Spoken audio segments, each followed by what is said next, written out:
ప్రణయ్ రాయ్ మీడియాలో ఈయనొక సంచలనం. 1984లో ఎన్డీటీవీని స్థాపించి అప్రతిహతంగా నడిపించారు.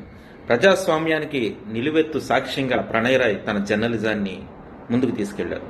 అలాంటి ప్రణయ్ రాయ్పై 2016లో ఈడీ దాడి చేసింది. ఆయన ఫైనాన్షియల్ అఫెన్సెస్ చేశారని చెప్పి కేసు నమోదు చేసింది. దీంతో ఎన్డీటీవీని అదాని కొనుగోలు చేశారు.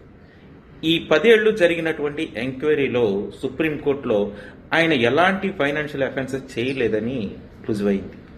ఇక్కడ విషయం ఏంటంటే, ఈ 10 ఏళ్ల పాటు జరిగినటువంటి స్ట్రగుల్ని ప్రణయ్ రాయ్కి తిరిగి ఇవ్వగలరా?